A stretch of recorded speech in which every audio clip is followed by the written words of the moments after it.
Si tu es maman et que tu veux refaire ta vie, regarde bien cette vidéo parce que tu rencontres probablement des difficultés à refaire ta vie. Et je sais que ça va être difficile à entendre, hein, mais la plupart du temps, ce qui pose un problème et qui freine la possibilité de re-rencontrer encore quelqu'un, malheureusement, c'est les enfants.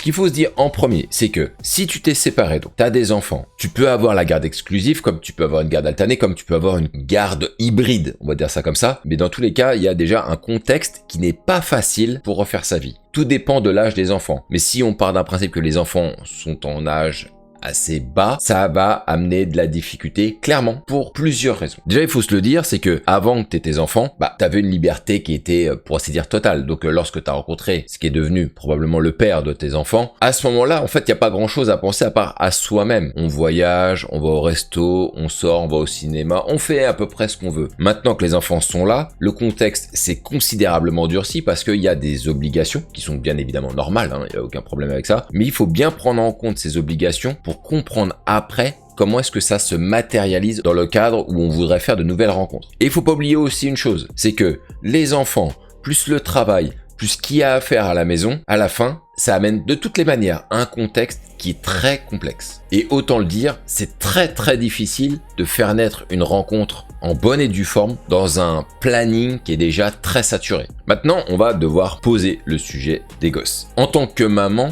tes enfants passent avant tout, c'est normal. Et jamais je dirais l'inverse, c'est normal, il n'y a pas de problème avec ça. Maintenant la question, c'est le degré, c'est à quel point en fait on s'abandonne par rapport à ça. Pour l'avoir vu plusieurs fois, lorsqu'une femme n'a pas d'enfant, n'a jamais eu d'enfant, elle est simplement femme, c'est la petite amie, c'est l'amante si tu préfères, mais bref, en tout cas, il n'y a pas de contexte de maman. Une fois qu'une femme, elle devient maman, elle a tendance à s'oublier pendant un certain temps, en tout cas après la naissance, dans sa position de femme. Elle devient maintenant une maman et elle oublie qu'elle était aussi une femme. C'est d'ailleurs pour ça qu'on voit beaucoup de femmes se laisser aller, ne plus prendre soin d'elles, se focaliser uniquement sur les enfants, voire même délaisser le mari, hein, ça on l'a vu plusieurs fois, ou le mettre un peu de côté. Et au bout d'un moment, ça peut se remettre en place, c'est pas toujours le cas, mais dans tous les cas, une femme, elle se transforme au bout d'un moment en maman, ce qui n'existe pas chez l'homme. L'homme n'a pas de changement hormonal, il n'accouche pas, il n'a pas de grossesse, donc lui, il est linéaire de bout en bout. Donc déjà, il faudra bien comprendre que vous vivez pas le même monde et vous n'avez pas eu les mêmes transformations, ce qui amènera aussi à une difficulté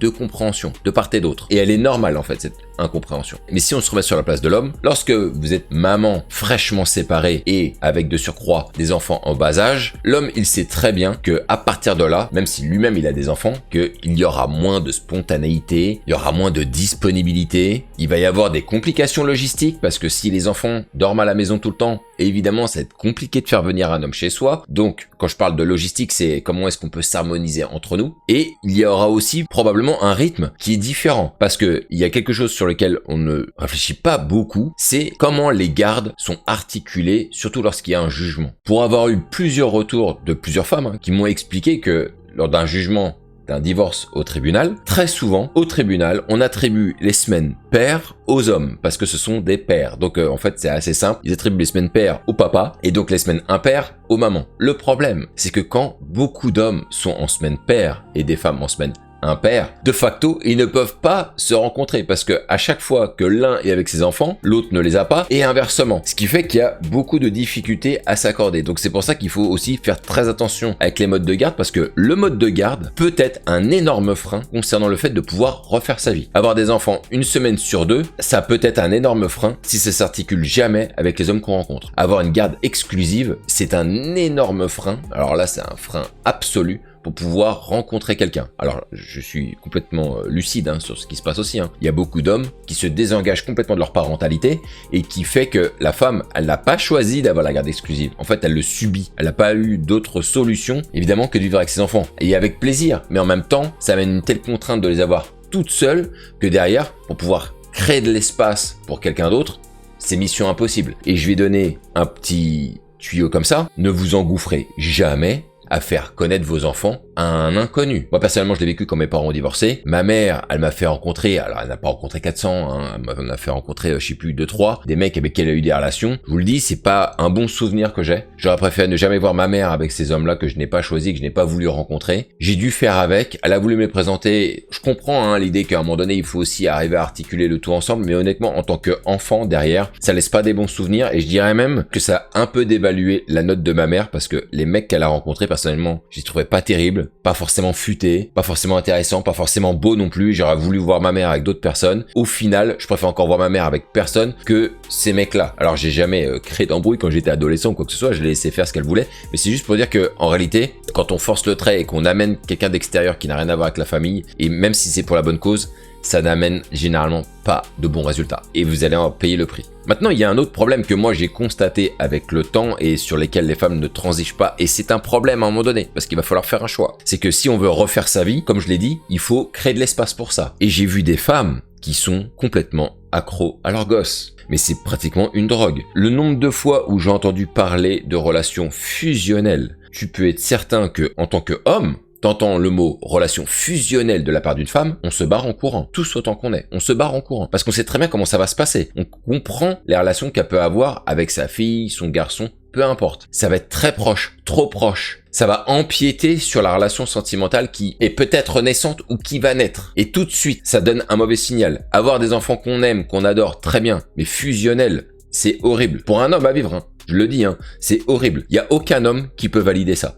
Aucun. Il y a beaucoup de femmes qui l'affirment haut et fort. J'ai une relation fusionnelle avec mon enfant. C'est très bien, mesdames, si vous en êtes là. C'est bien d'adorer vos enfants. Il y a aucun souci avec ça. Mais je vous le dis tout de suite, vous allez faire fuir tous les hommes. Et les seuls qui vont pas fuir, c'est parce qu'ils en voudront juste à votre petit popotin. Voilà. Mais ils resteront pas, c'est sûr. Ils viendront pour de la courte durée, même s'ils prétendent le contraire. Mais ça n'intéresse personne d'être avec quelqu'un qui est tout le temps collé avec son enfant, comme si c'était presque des amis. Nous, en tant qu'hommes, on n'a pas du tout ce type de rapport avec les enfants. Donc on ne peut pas le comprendre. C'est inhérent à la femme. Il faut faire attention à baisser un peu le curseur et à freiner la voilure, parce que de toutes les façons, sans vous en rendre compte, l'amour que vous avez pour votre enfant va faire fuir les hommes. Alors encore une fois, hein, je précise un truc, hein, j'ai pas dit qu'il fallait pas aimer vos enfants, hein. Je dis juste que faut freiner un petit peu et que cet attachement si prononcé, il faut quand même, à un moment donné, si on veut rencontrer quelqu'un, s'en détacher un peu malgré tout. Et je vais faire une petite parenthèse par rapport à ça, hein. C'est que, quoi qu'il arrive, les femmes se projettent rarement, parce que c'est normal, hein, on n'en est pas là à ce moment-là de la vie de l'enfant, mais ils se projettent rarement sur la vie de l'enfant et je vous encourage à vous projeter. Vous savez, vous pouvez très bien élever des enfants, les chérir à fond, leur donner tout ce qu'ils ont besoin, faire tout en sorte pour qu'ils se sentent dans les meilleures dispositions, mais à un moment donné, ils vont faire leur vie. Et vos enfants vont se casser. Et ils vont avoir leur vie amoureuse. Mais si vous avez sacrifié votre propre vie au profit de la sienne, il y a un moment donné, lui ne se sacrifiera pas, l'enfant, au profit de la vôtre. Donc il vous donnera pas l'espace pour pouvoir vivre votre vie amoureuse. Donc plus vous allez lui en donner, plus il va se servir de vous. Et c'est ce qui se passe à chaque fois. Mais au bout d'un moment, il sera capable de dire « Ciao, j'ai trouvé quelqu'un, tu me vois plus ». Et là, il se sera écoulé 5, 10 ans, peut-être 15. Donc faites très attention à l'amour que vous portez à vos enfants, parce que de toutes les manières, ça ne va pas vous servir, puisque à la fin, quand ils vont se barrer, si vous n'avez pas du tout pensé à articuler une vie sentimentale en bonne et due forme, vous allez finir perdante. Et vous aurez pris de l'âge en plus. Moi, je vais vous dire, hein, j'ai quelques témoignages là-dessus, hein. J'ai vécu des histoires parfois complètement dingues. Je me suis des fois retrouvé moi-même en rendez-vous avec des femmes, et elles ont cette relation donc fusionnée avec leurs enfants, ou extrêmement proche, et on est en rendez-vous, et le gamin, il appelle pendant le rendez-vous, et elles ne peuvent pas s'empêcher de décrocher. Et c'est des conversations du type où est-ce que t'as laissé la clé du garage? Ah mais je retrouve pas le sel. Mais elles sont où les pattes? Enfin des choses complètement dingues, hein. Et avec des ados, voire même un peu post-ado. Et elles ne peuvent pas s'empêcher. Elles me disent ouais non mais sans moi il peut rien faire, donc je suis obligé de répondre. Et en fait elles sont en train de parasiter la rencontre. Moi quand je vois quelqu'un qui est tout le temps court-circuité dans sa vie parce que l'enfant se sert d'elle en permanence, parce qu'il a très bien compris que de toute manière dès qu'il appelle elle répond automatiquement et elle est à son service. C'est ça en fait, hein, ce que ça projette à l'homme. On voit bien qu'en fait elle est au service de ses enfants, c'est-à-dire qu'ils font ce qu'ils veulent et elle vient directement aux abois, elle vient tout de suite leur donner le coup de main,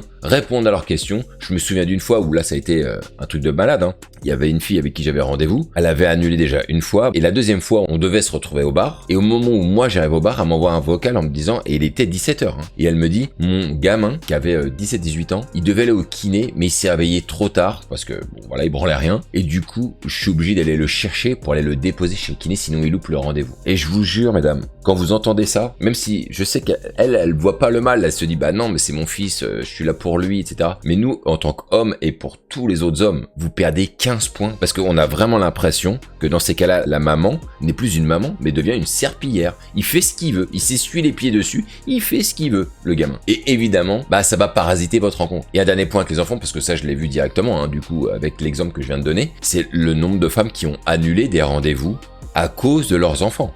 Pour un oui, pour un non, que ce soit valable ou pas valable. Et elles se rendent même pas compte, en fait, qu'à ce moment-là, en fait, le mec est perdu. Ça y est, ces femmes-là, si elles trouvaient cet homme intéressant, avec qui elles avaient peut-être envie de faire une rencontre et de construire quelque chose avec lui, mais en fait, elles l'ont perdu parce que le mec se dit, si pour un oui ou pour un non, elle annule un rendez-vous, à chaque fois, il y a les enfants dans l'équation, étant donné que, elle les a à charge, ou en tout cas une bonne partie de sa vie, du coup, derrière, ça va être que ça. Des annulations, je peux pas, tu comprends, il y a mes gosses, etc. Et que, en fait, si elle a une garde alternée, elle sera peut-être seulement tranquille au moment où elle a pas la garde de ses enfants. Encore que, j'ai vu aussi des situations, et ça c'est pas moi qui l'ai vu, c'est avec des mecs que j'ai coachés. Un jour, il y a un mec qui avait un rendez-vous avec une fille, un rendez-vous amoureux, ça se passait bien, ils discutaient bien, ils avaient une bonne conversation, ils avaient passé un bon moment. Et tout à coup, elle reçoit un appel de son ex-mari qui lui dit que sa fille, elle se sent pas très bien, je sais plus quoi, enfin, c'était une petite maladie de rien du tout. Et elle a accouru tout de suite, elle a dit, excuse-moi, je suis obligé d'y aller parce que sinon, sans moi, il sait pas faire. Et donc, elle a dû quitter le rendez-vous pour aller voir le gars pour un truc bénin, genre un petit mal de gorge, enfin un truc vraiment bénin sur lequel le mec il pourrait très bien se débrouiller. Mais comme je l'ai vu plusieurs fois, les femmes adorent être centrales dans la résolution des problèmes, notamment au niveau des enfants. En sous-texte, sans moi, ils sont complètement perdus et ça rend fière la femme de se dire heureusement que je suis là, j'ai ma place et elle est pas prête de disparaître. Et derrière, en fait, ça met des mauvaises conséquences parce que je le dis, le mec qui faisait ce rendez-vous avec cette fille, il a pas reprolongé en fait, il a même pas recontacté parce qu'il s'est dit si c'est ça tout le temps, c'est pas la peine. Si à chaque fois, même quand elle a pas ses gosses, elle se fait contacter par l'ex-mari et qu'elle est obligée d'aller faire des allers-retours pour résoudre un problème, lui, ça va lui poser énormément de problèmes. Est-ce que ça va être ça qu'il veut comme vie avec elle? Pas du tout. Donc faites très attention à votre rapport avec les enfants. Je vous le dis, bien sûr, il faut les aimer, il faut les adorer, il n'y a aucun problème, mais faites attention parce que c'est votre frein principal. C'est le frein principal que l'on a observé, que j'ai observé avec les mecs que j'ai coachés aussi. Les enfants sont le frein principal pour les rencontres. Ce que j'ai vu aussi avec les enfants, et ça c'est un peu le problème, c'est que il y a beaucoup de femmes qui veulent mettre la charrue avant les bœufs trop vite. Elles se disent, je veux refaire ma vie, je veux donc d'un mec qui va vouloir accepter mes enfants, qui veut se projeter avec ça pour une recomposition de vie de famille. Mais on n'en est pas là au moment de la rencontre. Déjà, il faut déjà trouver un mec avec qui on s'entend bien, avec qui on est compatible, avec qui il y a une osmose qui s'installe. Il y a beaucoup de choses, en fait, à vérifier avant même de se projeter sur une éventuelle fusion de famille, voire même, une acclimatation générale avec la sienne, avec la tienne. Et souvent, elles veulent tout de suite déballer, en fait, leurs objectifs. Moi, je veux refaire ma vie avec quelqu'un d'autre, partager des moments avec lui, mes enfants, et c'est avancé trop vite. Et ça fait peur à la plupart des hommes parce que ils ont déjà leur propre vie de famille qui a déjà pété et ils sont en train déjà de dealer avec ça. Ils ont pas spécialement envie de reprendre en fait des charges avec les enfants d'autres personnes qu'ils avaient pas spécialement demandé. À la base, faut jamais oublier une chose, quand on veut refaire sa vie, on veut rencontrer une personne. On ne veut pas rencontrer un écosystème. C'est comme celles qui disent, si tu me rencontres moi, tu dois obligatoirement rencontrer mes parents. Non, c'est pas obligatoire. Certaines personnes le rendent obligatoire, mais dans l'absolu, la personne, elle veut juste rencontrer une autre personne. L'écosystème qui est autour n'en a pas besoin. De part et d'autre, hommes et femmes. Alors bien évidemment, il y a un moment donné, on est obligé quand même de se rencontrer, quand on veut faire sa vie, on est jeune. Évidemment, faut rencontrer les parents. Très bien, il n'y a pas de problème, les amis, etc. Mais fondamentalement, c'est pas le but premier, en fait. Et c'est pareil lorsque on veut refaire sa vie. Les hommes ne veulent pas spécialement rencontrer les enfants des femmes, et les femmes ne devraient pas non plus spécialement vouloir rencontrer les enfants des hommes. Le mieux, c'est de garder les jardins bien cadrés, bien organisés et protégés chacun de leur côté, et que les personnes se rencontrent entre elles. Mais pour ça, il faut que ça puisse s'articuler et donc faire de l'espace. Voilà ce que je voulais dire dans cette vidéo où je me doute bien que ça va hérisser des poils à beaucoup d'entre vous, mesdames. Je le sais très bien, mais il fallait que ce soit dit parce que, je le dis, c'est un énorme problème. Aujourd'hui, je le vois, moi, avec les mecs que j'accompagne. Et honnêtement, mon rôle sur cette chaîne-là, aujourd'hui, et je le prends comme ça, c'est de vous dire ce que nous, on peut voir, ce que les autres peuvent voir. J'ai énormément d'informations à vous partager. Que vous les acceptiez ou pas, évidemment, chacun fait ce qu'il veut là-dessus, vous pouvez avoir un avis différent. Mais en attendant, vous ne pourrez pas dire que vous ne savez pas. Si t'as aimé le contenu de cette chaîne, abonne-toi, il y aura d'autres contenus qui sont à venir. Sur ce, on se dit à bientôt pour de prochaines vidéos. Bye bye.